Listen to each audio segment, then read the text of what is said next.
Welcome to another episode of Sport Media and Tech. Joined by special guest Mark Hotchkin, we talk about paid partnerships with three industry professionals. First and foremost, I'm going to introduce to you Cindy Sisson with Agency One. How are you doing tonight? I'm doing this great. Afternoon. Sorry. Yeah. We usually have the podcast at night. Well, depends on what part of the world you're in. Yeah. Santa Clarita, California. My home is Mooresville, North Carolina. Took a one-way ticket a month ago, and I haven't been able to get home yet. So I'm making the most of it. Yeah. You're so right, Cindy. All these Zoom calls have us on different time zones. We were on calls with people in Europe earlier and over in Asia. So, what time is it? That's all right. So, secondly, we have Ed Willett with Topgolf. How you doing, Ed? Very good, Keel. Thank you. Doing well. So glad to have you. How's your golf game? I haven't played. The courses were open last week, but I didn't play. I played a lot of tennis, and that's closed too. So, yeah. Taking the dog for a lot of walks. Yeah, we'll get back out there. And last but not least, we have Luke Mohammed. He's with the Pittsburgh Penguins and oversees partnerships. How are you doing, Luke? I'm well. Thanks for having me. Yeah, glad you're here. So, we're going to go ahead and jump right into today's session. And I'd just like to ask you to share a little bit with the students on how you started your career and what brought you to today. Well, I'll start, Keel. This is Cindy, and I'm very excited to share this with you. I started as a volunteer. And I think given what's going on in the world right now, volunteer is a hot topic. I actually went to Pepperdine and I studied sports medicine and went on to UCLA and got my degree in kinesiology, but always had a passion for sports. So I started volunteering at the Nissan LA Open, which is a men's PGA Tour event, and met some folks in the golf world and ended up working for the LPGA and the '84 Olympics and Gatorade. And I just really think volunteerism is a really good place to start. That would be my biggest advice I probably could give you today. I know it's hard to get out in the world maybe and think about volunteerism because of the social distancing, but there are things that you can do online as well. And right now it's just get your name out there and networking. And Keel knows I'm a voracious LinkedIn person. So I did a little test with one of your classes at UCF, 6 months ago, Keel? And if you don't have that shining and bright right now, you got to get that thing going, because people are going to want to know who you are, but they're going to want to know what you're doing as well. Yeah, thank you, Cindy. And how about you, Ed? I got into the sports world in an interesting way. I ended up getting an MBA. And when I was getting my degree, I met a guy who was in the magazine business, Colorado Business Magazine. And I went for an internship, and I ended up taking a full-time sales job. I'm still in touch with this guy many, many years later. And that was in Denver, Colorado. And then I wanted to hit the big time and move to New York City. No job, no connections. And somehow, looking back, it's crazy, I got a job at Glamour Magazine. And I spent 7 years there.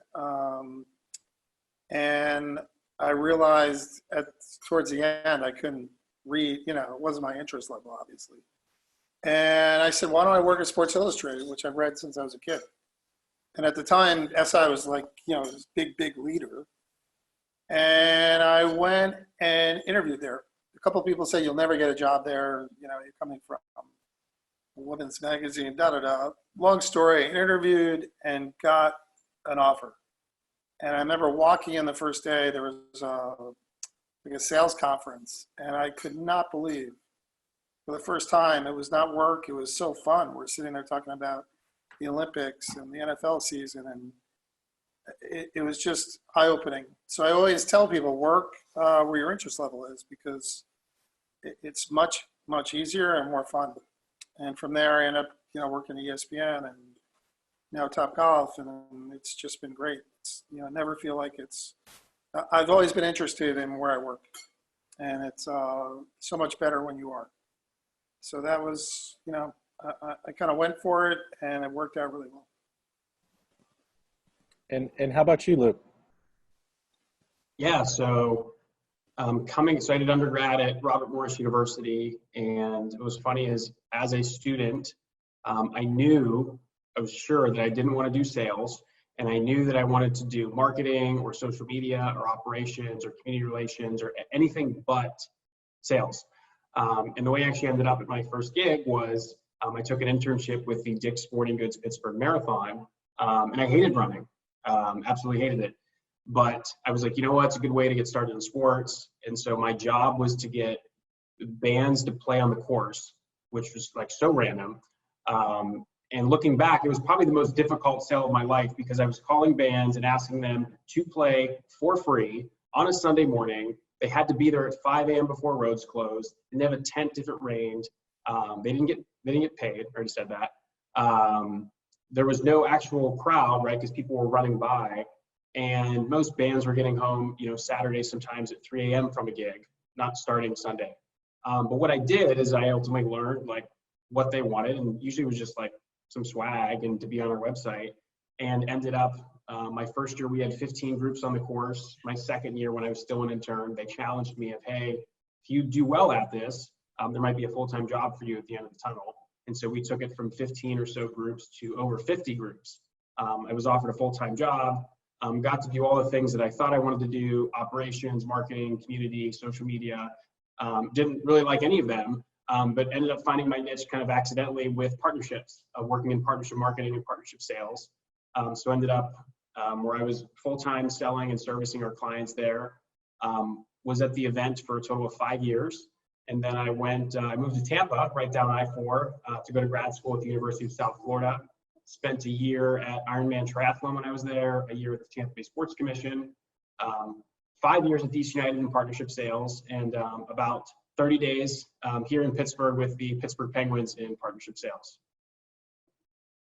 That's great. I mean, it's great hearing these answers for the question about how you get your start in the sports industry, because it's different, right? Everybody has. I don't think we've had the same path ever told twice. So really, really good to hear that. And another thing that always comes up is the connections and the people that you meet and how you go about building up your network and everything like that. So I guess what I would ask, and you can take this question in any way you want, but who are some of the people in the industry that have either helped you or just generally inspire you in your journey? I'd love to take that. I have two people that have I have lots of people that have been rock stars, but two in particular that I'm very proud of. The first is a race car driver. Her name is Lynn St. James. She 7-time IndyCar racer. And I met Lynn back when I was with the LPGA. I went to her first race at Sebring. In fact, 2 weeks ago, I was supposed to be at her induction at Sebring, but the race was canceled. And she has motivated me both professionally and personally. And I just wanted to share something real quick is I have this necklace on. You might not be able to see it, but it's a checkered flag. And my mom is very, very ill. She's in skilled nursing and I can't go see her. And she's right now and it's really hard and she's really sad. But I found this necklace in her jewelry box and I sent it to Lynn and I said, I'm going to wear this every day because now you are close to my heart. A second person, Luke, you might know, is a gentleman by the name of Tom Fox. And Tom Fox is very big in the sports world. He and I worked at Gatorade together. He went on to started NBA China, worked at Nike, worked at Wasserman, worked for the soccer team, not Chelsea. Was it Chelsea? No. It was Arsenal. Arsenal, right. And then now he's in San Jose. But Tom Fox is one of those people that you bring his name up in the sports world and everybody speaks so highly of him. He has incredible integrity. He's one of the smartest individuals I've ever had the pleasure of working with. And he likes to play golf. I like to play golf, but we've kept in touch over the years. And he's always that kind of person. If I'm going to get a new job or I'm working on something you know, really big, I get his counsel or Lynn's counsel. And the reason I'm sharing that with you is as you go through your journeys, I'm hoping someone like Keel and I are very, very close. It's like a brother-sister relationship. And both of us really rely on each other to support each other and lift each other up. So my encouragement to you is to find those kinds of people. Today, you might be a senior in college, but Keel will be there for you forever. Or I will be there for you forever, if you want to reach out on LinkedIn. But just finding those people that you can really rely on, coach you, but make sure you give back to them as well. And that's where the win-win relationship comes from. Absolutely. Ed, who do you look up to? Who inspires you? I'd say Cindy covered that pretty well. I'd say one person that quickly comes to mind is Mike Wan. I went to work at the LPGA when Mike kind of came in and really brought a new energy and a new, philosophy, kind of a new beginning. And his energy, his ability to tell a story, his ability to work with partners, his ability to work with players. He just brings such a breath of fresh air and very creative ideas and a fun guy to be around. All around, just good guy. Yeah, Ed, I'm going to jump in on you there because, you remember, both Cindy, actually all three of us, Cindy, you and I have all spent some time in golf. And during my time at the LPGA Symetra Tour running the Iowa Golf Classic here in Orlando, we had the hurricane that came through. And the hurricane went up the East Coast. And it was literally the week that the Tour Championship for the Symetra Tour tournament was supposed to be played. And it canceled our event, and instead of canceling the Tour Championship, the LPGA asked if they could move it to Orlando to our club because our club had been, impacted but less damaged than the coast. And I'll tell you, I'll never forget. There was Michael Wan and the whole senior leadership team literally out on the golf course picking up debris with our team and our grounds crew to prepare for that event. I really do believe that's leadership. So I appreciate you sharing that. Yeah. And just the last, I think 2 weeks ago, he got a lot of press because he tweeted out to LPGA sponsors to, keep supporting their players, even though they're not playing. I hope you continue to support them because at some point we're going to come back and it's just, a good way to do business. And he's always looking out for that, which is great. Great sincerity.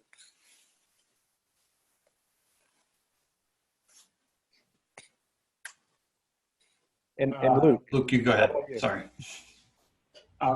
For me, probably number one would be Dr. Bill Sutton, was at the UTF program, USF program, Teambo, several other places, Robert Morris University.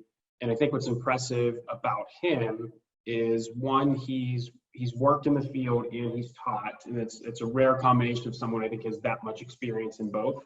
You often have someone who's just worked and not been academia, or the opposite. So that's, to me, is just an incredible combination. But his ability to stay connected with like more than half of the sports industry, and his willingness to place people. So if I lost my job today, I know I could call him, and his advice to me would be, okay, where do you want to end up? How can I help you? And he would say, I know this person. And then sure enough, 5 minutes later, you have an email. Hey, Keel, this is Luke. He's looking for a job. Wanted to connect you guys. And because it's Dr. Sutton, people jump at that, right? Because he's probably, people call him the godfather of sports marketing. He's probably helped put that person where they're at, right? So they're always willing to pay it back. And I would say probably my second person would be Patrice Matamoros, who was the race director of the Pittsburgh Marathon when I was there. She started the race in its first year back, putting expenses on her personal credit card. No one knew if it could function. They were hoping to get 5,000 runners. They ended up with 10,500 in their first year. By the time I left, they had over 40,000 participants across the year worth of events, and went from a staff that was like half a person plus a bunch of interns and some part-timers to over 15 people working year round on programming that was giving back to the community. And a lot of times there was people all along the way who were kind of saying like, oh, this race is cute, right? It's just this small town thing. And it was a major event, right? It was a major event with major impact on the city. And that was her vision. And she silenced the haters and kept driving and put the event to one of the prominent events in the States.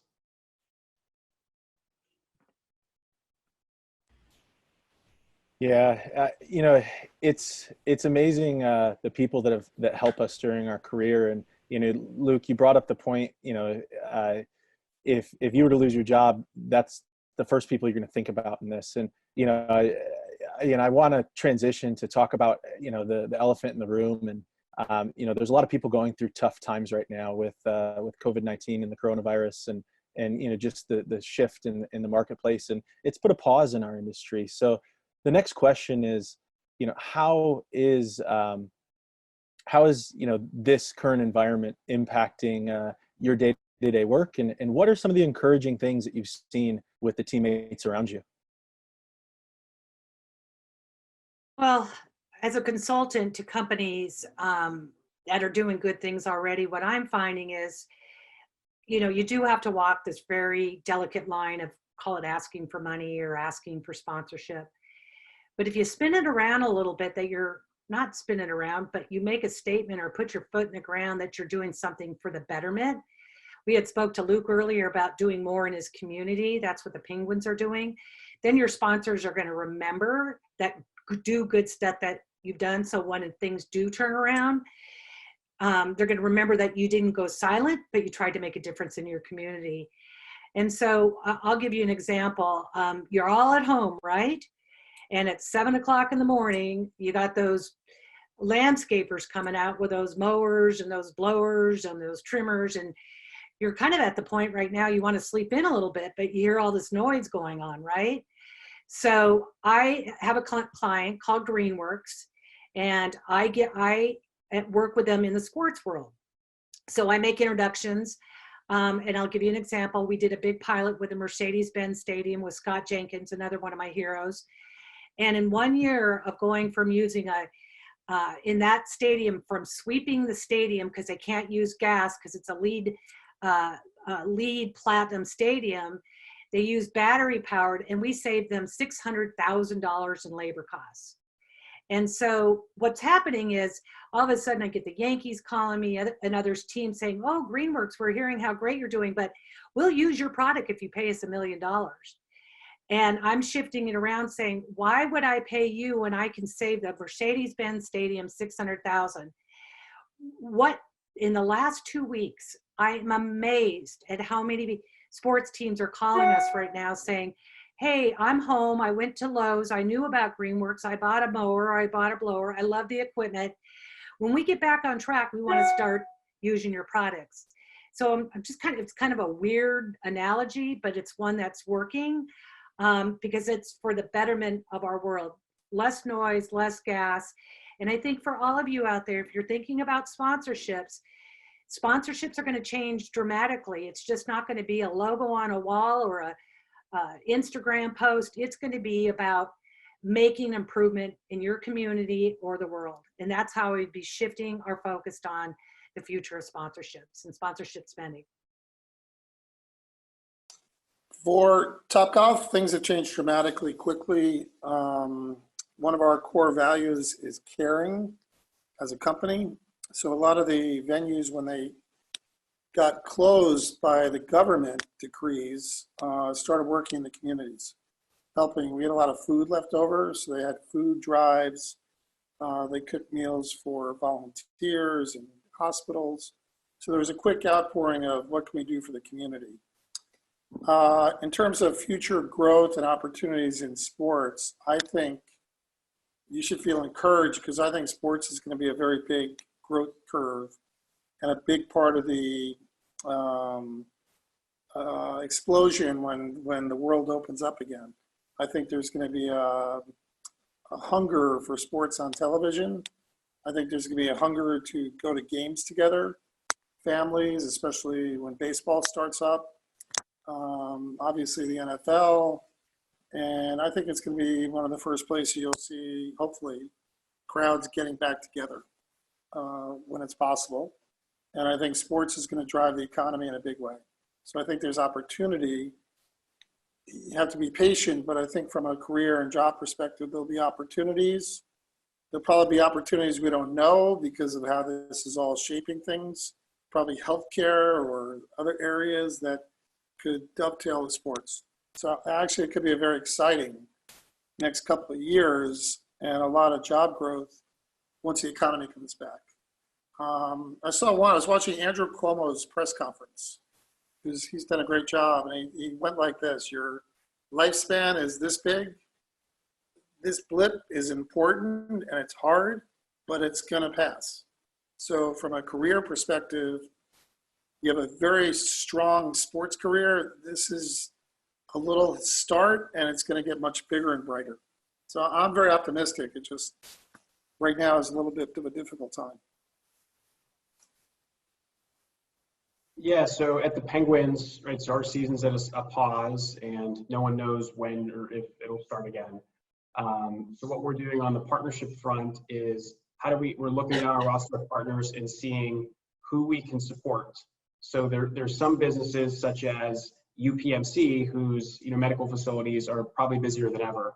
And how do we use the voice and the megaphone that the Penguins have? Even though we're not playing games, we still have a wide audience. How do we use that voice to help UPMC and what their needs are? We have other clients and partners like Dick's Sporting Goods and GNC who've had their brick and mortar locations shut down, but are still open online. So how do we again use our voice to lessen the hurt that they're probably going to feel during this time? And then there's some other partners like a Topgolf whose locations just aren't open, or we have restaurant partners whose locations aren't open. And to them, it's just like, how do we help? Like being a good partner, and it might be for them just like a shoulder. Someone know that we're there. There might not be anything we can necessarily do right now for them, but in the case of Topgolf, it might be, for example, once the world resumes to post-pandemic. How do we drive our fans there more than we have before?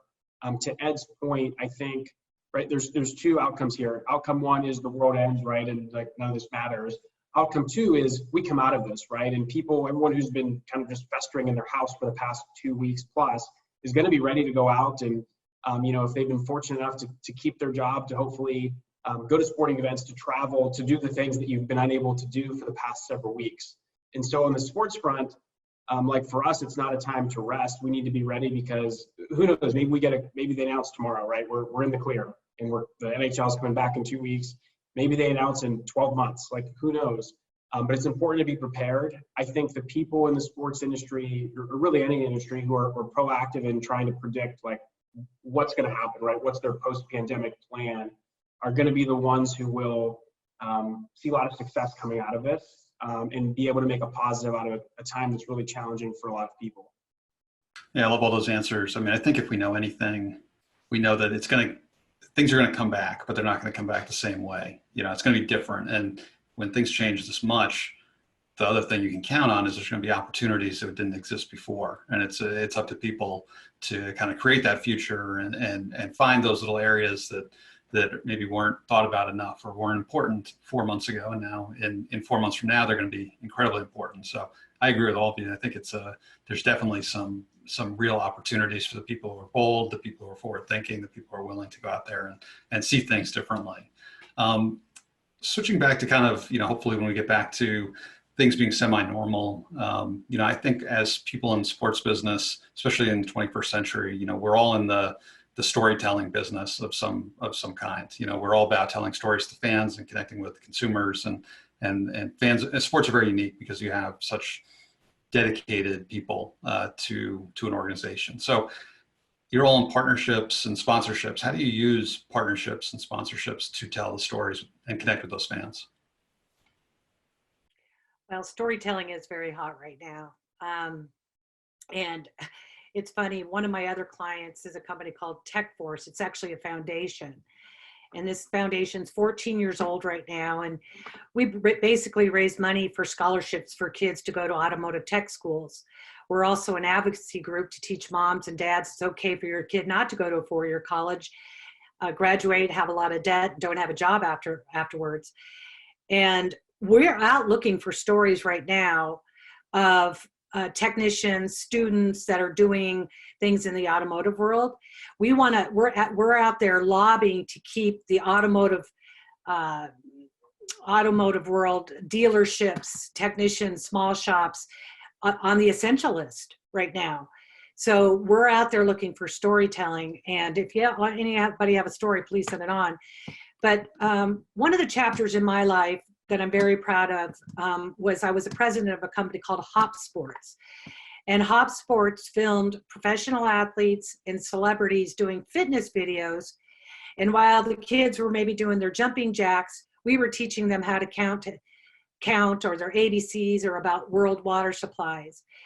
And I was very fortunate during the Obama administration to have a congressional appointment and had to leave my position with Hop Sports. Well, they went on in the last 15 years or so, they have been creating videos all around the world, and they're called brain breaks. And they're little stories and they're little activities. And I'm encouraging you all to write this URL down. It's brain-breaks.com. And you can sign up for free. And we were just asked by the United Nations to allow the entire world to access this content. And so I look at that as an opportunity. Formerly the president of the company, they've asked me to come back on board, and I'm using all those sports relationships. And just as an example, last night I sent an email to a woman named B. Perez, B-E-A Perez of Coca-Cola, another major rock star in the sports world. She had a response to me in less than 12 hours. And yes, I didn't get money, but she asked me to do an online submission so Coca-Cola will help spread the word of the brain breaks. And I share that with you because I could have sat back like a lot of other people are and say, oh, I'm not going to ask anybody for anything. But if you're asking for something that happens to be a betterment of our world right now, people are listening. They're sitting at home.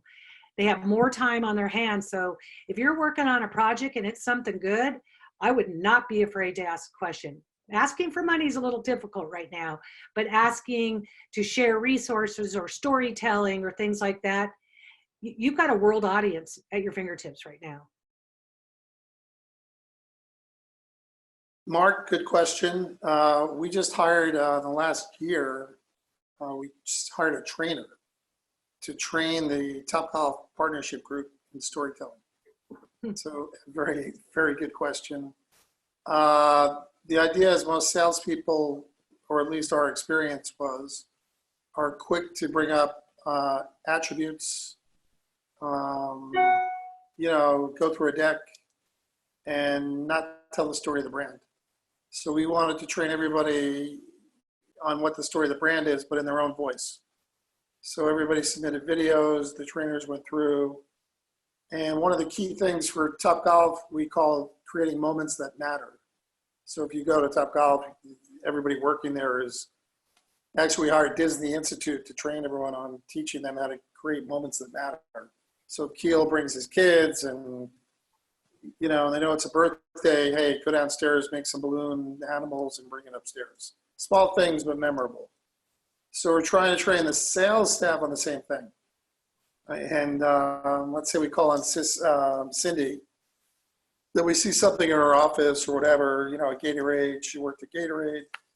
Hey, we serve Gatorade, blah, blah, blah, just make it special and create a story about the brand.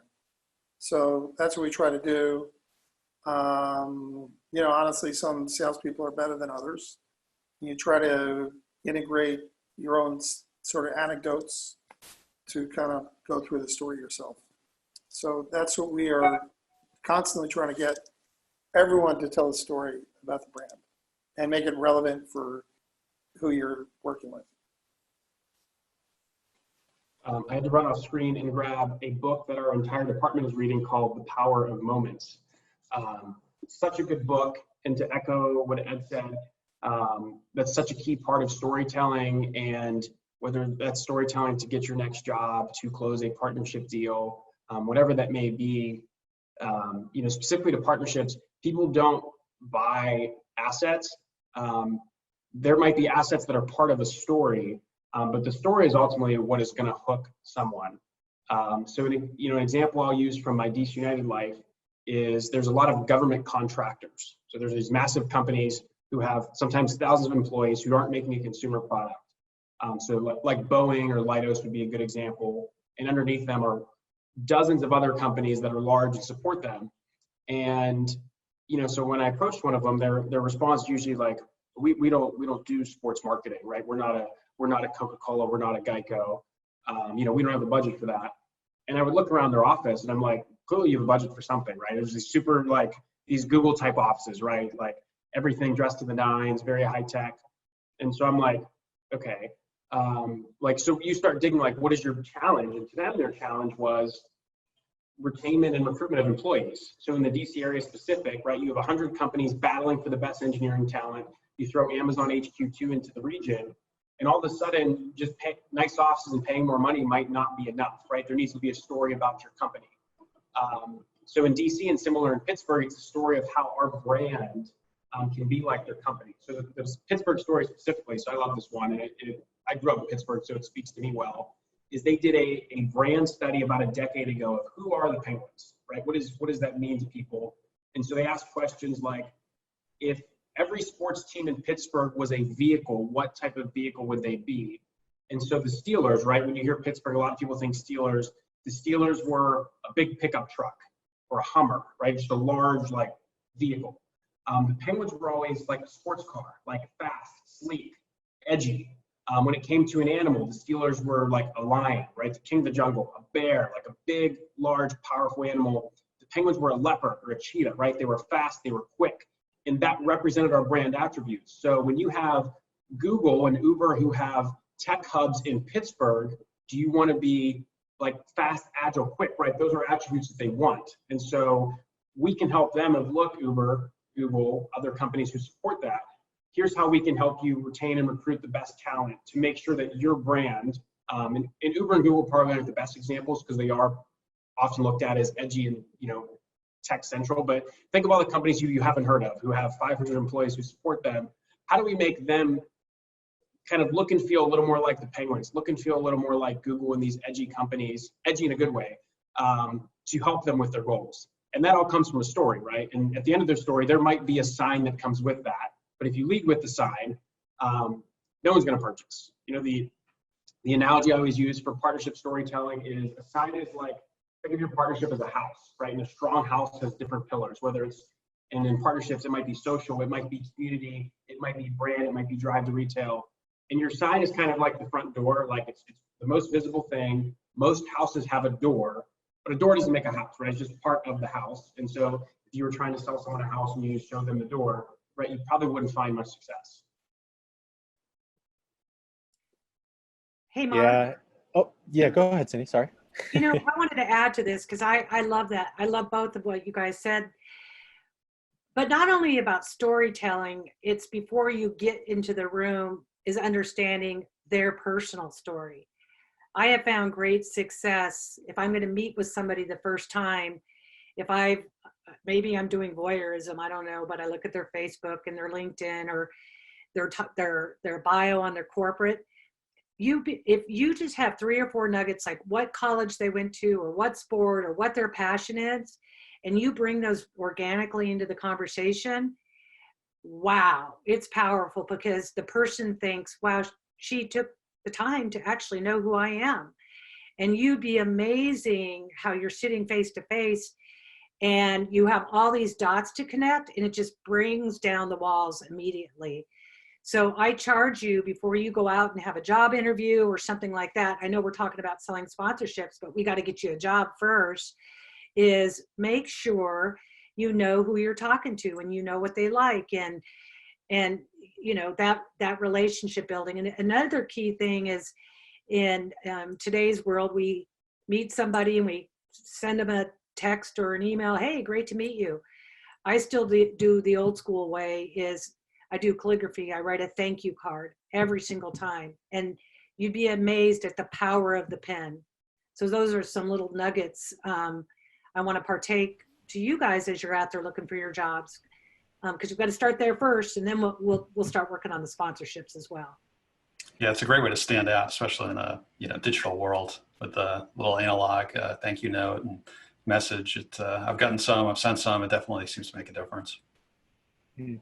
Yeah, and you talked about great stories and how they connect with people, and that's one element. But then the other element is how to distribute and share those stories with as many people as possible. So, how do you see digital transforming paid partnerships, or how do you see digital playing a role in extending the relationships that you have? Well, it's a digital world right now. So if there's not an element of the partnership that includes your traditional social media. Now, I'm much older than you guys, so I'm not very good at that stuff. I mean, I do love my LinkedIn, I do love my Facebook, but the Snapchats and the Instagrams and all that stuff, not me. And I shared this with Keel's class last time, is the most of the people that you're going to be talking to right now, whether it's looking for a job or selling a sponsorship, it's going to be the 40, 50, maybe 30 age group. 30s probably using social media, but when you start to get up to the 40s and 50s and 60s, I'll be 60 this year, I don't speak that language. So for sponsorships, yes, you have to do that, especially if you're trying to reach a younger audience. But I'm kind of focusing this on your career more so than selling sponsorship. I want to help you get your job. So when you're out there, make sure you're speaking their language. And I know that's not quite answering the question, but I feel these students right now are, I have a 19-year-old, he's a freshman in college, and he's a baseball player, and he's just devastated. But I have hope, he's a freshman, but you guys, a good majority of are seniors, and you're either home with your parents right now or going to be going home, and we got to get you out in the workforce. And that's what I'm kind of focusing on my talk today.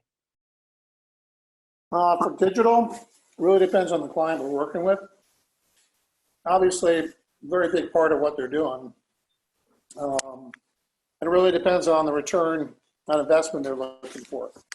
So most of our deals, and probably true with the Penguins, is a lot of it's experiential or activation within a Topgolf. But then on top of that, we'll have digital screens. And we use, whether it's Instagram, or we even do email messages for people. Each venue has their own email list, Facebook posts, and we try to drive people through social into the venues. And again, for the client, there's a lot of contests, sweepstakes that we use digital. We also use sort of cell phone technology. We can send them a message after they've been to a venue. So you open your phone, you'll get a message from whoever it might be to refocus them on the message they might have seen at the venue. So there's a lot of things that we kind of utilize. It's really based on ROI, but I don't think we've done any deal in the last 2 years that wasn't digital included as part of an activation process. And we actually have a pretty big programmatic revenue that we didn't have a couple of years ago with just using the screens at Topgolf. And we have a pretty big network now, and programmatic revenues come in through that. So digital is a big part. One other thing we do is custom content, kind of digital. We just signed Will Smith and Jada Pinkett Smith to a custom content deal. They're going to create custom content for Topgolf, whether it's on our YouTube channel, our website, their website, and we are actually, I think, trying to sell that to a bigger platform, actually. I saw a couple of clips. It's pretty good. So that's, something else we work on as well. Yeah, echo everyone. Digital is an increasing part of everyone's partnership. And here's how you need to think about it. So the Pittsburgh Penguins will have 20,000 people at a game. They have over 5 million social media followers. The catch with that is you can only be physically in one place at one time. You could follow hundreds of social accounts, right? And so while putting your message on social in theory reaches more people, your share of mind and share of attention with people is very different. So it's really important that we combine the mix of in person, in real life, and social. What's important about social that I think can often get lost is not all content is created equal, right? So when someone says they want to grow their social following, it has to be good content, right? We've all probably seen bad sponsored content, and you look at it, you don't engage with it, and it gets crushed by the algorithm, right? And no one's ever going to see it again. But if you take the time to create good content and content that makes sense, right? That's the type of thing that can have some longevity, can live online, and actually drive digital value for the client. Yeah, that's a great point. You know, my last question, I guess, is how do you, you know, when you're evaluating your success in this space, it's definitely a complex formula. It's not just as simple as a simple ROI, but how do you define success and how do you track success in how it means for sponsorships and partnerships? In my world, I don't, like you said, count ROI, like how many impressions. When I introduce a client to Greenworks as an example again, it's all about at the end of the day, the sales. How many units have we moved through that sponsorship or partnership? And we don't do sponsorships traditionally, like you all know, of sports venues and stuff. We go out and we work with the ACC, the SEC, you know, all the big conferences, and we go to there's a big movement in the sports world on sustainability right now. So we sponsor their sustainability conferences. We have a booth and we talk, but how I'm measured is how many items are sold through that channel. That's how I measure ROI in my world. Mark, I laugh because it's two different ways. Internally, we're measured on dollars. So we have goals to hit, and if you hit the goals, it's been a good year. If you don't, you know, there's a lot of pressure on you. So internally, it's very much a dollar goal setup. During the year, we'll have certain elements that will push, like new ideas. Last year, we were trying to do naming rights on the field for Topgolf. That was a new idea.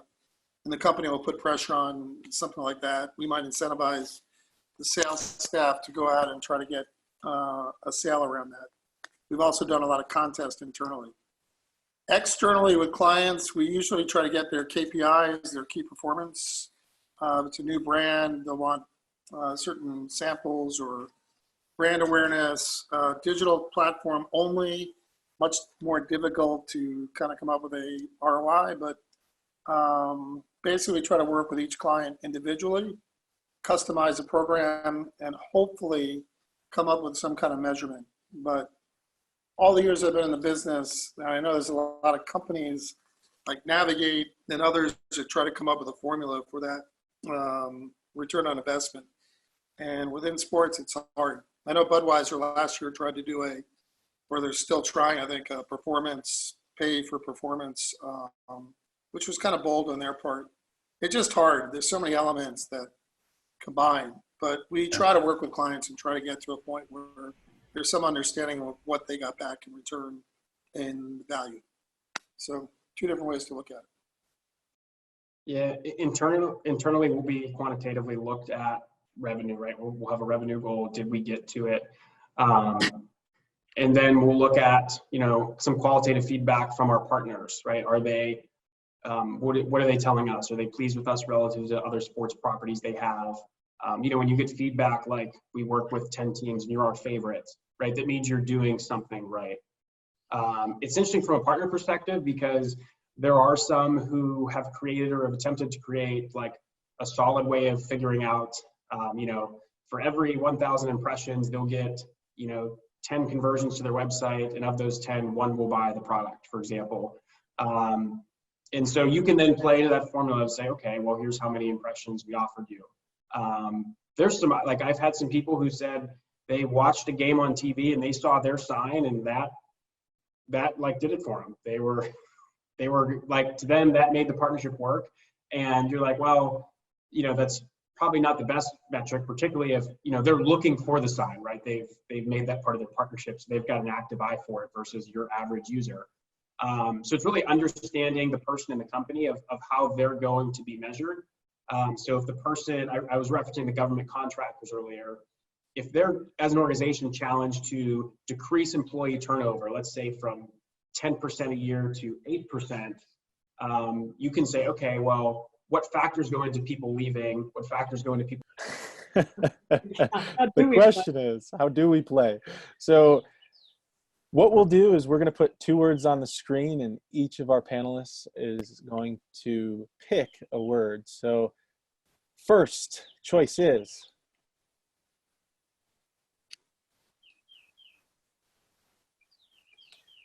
we stumped you. We stumped you. You just spit it out. You just spit it out. Partner. Always partner, not a sponsor. Luke, Ed. Oh, I thought we were going in turn.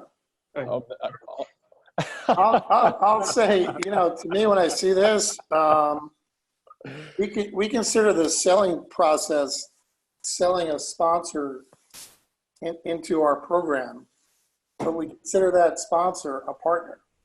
So this or that would be both for us and really for myself. What the reactions are.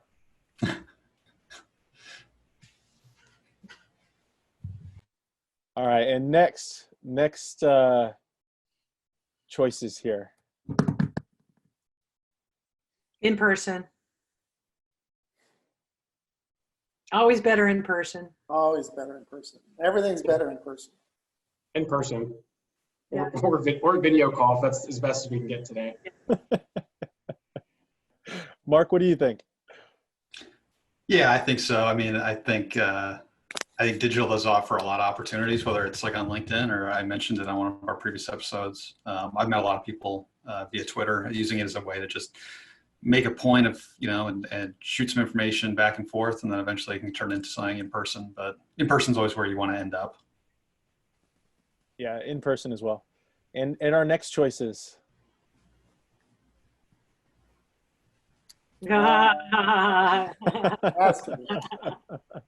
Always the masters. Did you do that for me? there may have been a little bit there. Yeah, so Cindy and I went to the Masters together this past year, and what an experience that was. And but I might say, because of going to the Masters and that experience was so incredible, it's not a knock on the Masters, but I would love to experience a World Cup. Now, I have experienced a basketball World Cup, and that was amazing in China, but something in the realm of soccer internationally and the history behind that is very interesting to me. How about you, Luke? World Cup. I'm going to buck the trend. I'd say Masters. That's probably one of the few sporting events personally that I would pay a significant amount to go to. I'm kind of jaded working in this business, but as a golf guy and, loving that as long as I can remember, definitely Masters. Yeah, I've been lucky. I've been to a lot of Masters. I went to the first Masters I went to was 1986, the year Jack Nicklaus won his last major. Wow. That was a good one. Special memory. Yeah, that was a good one. And it's been a great experience every time. Our next choices. Oh, wow. Remember how old I am, but I'll go with VR. Luke. Wait, is AR augmented reality or actual reality? Augmented. Oh. Yeah, I could. That's all right. So augmented reality or virtual reality? I'm going to say virtual. I'd go with virtual with the right content. If the content's there, it's fantastic. Yeah, it's interesting because I think it's really based on how you plan on using it, where people place their value in it. So, VR, you're completely immersed. You have to really, dedicate that time to it. Whereas AR, you can, it's almost a second screen experience and sometimes, so you can still participate while you're doing something else or socializing with someone. So it really just depends on the application. And our next options here.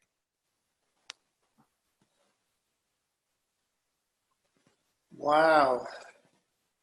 Got to go with character. Character is everything. You have character, you have talent. I agree. I like character. Character. All right, I think we have a consensus that character wins. So that wraps up our. Oh man, that was so fun. Yeah. Yeah.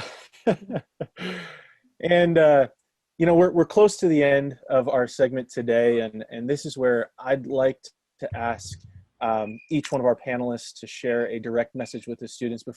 But before I do that, again, I'd just like to thank you, Mark, for being our special guest and co-moderating this episode, and then each of our panelists, you've really shared from your heart and talked with the students today about how they can improve and how they can really approach this industry with their best foot forward. So I want you to each and every one of you to look directly into the camera and just share a special message with our students. And then you're taking it out. So we'll end after Luke. So Cindy, go ahead and start us off. Sidious, Altius, Fortius. In the great words of Baron Pierre de Coubertin, the founder of the modern Olympic Games, swifter, higher, stronger. Go get them, kids. Hey guys, thank you so much for this opportunity. It's been great. I would say to everyone, keep the faith. This is going to pass. The sports industry is going to be strong.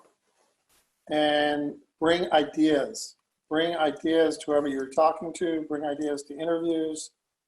Don't talk about your background or school. You can do that, but bring ideas for whoever you're talking to.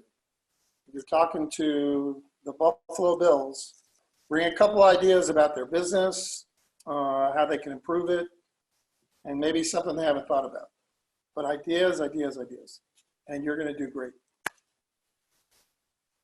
So it's definitely a stressful time. I'd say coming close to graduation is stressful regardless, because you've got this looming end of the tunnel, and you have people pressuring you. What's your job? You have your job. Don't panic, right? Most of you are probably 20 to 22. You're going to live to be 100, right? You've got a long time left in your life. Don't stress so much that you need to take a job tomorrow, particularly in a job climate that is realistically not going to be ideal for the next several months. To Ed's point, bring ideas and bring solutions, right? So if you understand, if you're interviewing with Ed, you understand Topgolf's challenges, bring him solutions. He's looking to hire people that will help fix their problems or help improve their business. That's what people want. And they want someone who's coachable, who there's no expectation that, particularly coming out of school, that you have all the skills and talents. They want someone who maybe has shown the ability, demonstrated the ability to have those, but probably above all else is coachable, right? I want someone who I can come in and is willing to learn and is hungry and will tackle that. And then one specific example, because you, along with thousands of other people, are graduating looking for jobs, and everyone's like, how do I differentiate myself, right? You can only add so many colors to your resume. So one thing I do, and Cindy referenced this earlier, I send a lot of handwritten mail, whether it's a thank you card to a partner or sponsor, whether it's just a random thank you to an old professor or someone I worked with. That absolutely paid dividends for me when I landed this current job. I had, once they'd offered me the job, the feedback I got was, you interviewed very well, but above all, the thing that separated you from your peers was the unsolicited feedback we had from mutual connections. So there was people I had worked with 8 years before at the Pittsburgh Marathon who I had stayed in touch with, not like we're hanging out every day, but right, you check in every 6 months. And those people reached out on my behalf saying, like, Luke's your guy, right? Luke is who you want to hire. So think of how you can have people kind of in your stable of supporters who are going to go to bat for you, whether it's you're looking for a job or that they're thinking of you. That when the Penguins have an opening and I'm like, yeah, I remember I talked to this kid after the UCF program, and not like don't know him or her that well to say like you should or should not hire them, but at least give them a closer look because they asked me some good questions after the call. They sent me a postcard after the call to make a difference. So do things like that and it will pay off. And that concludes our episode. Join us next time to hear from Brooke Weisbrod, Drew Felios, and Michael O'Donnell, where we talk about industry play-by-play.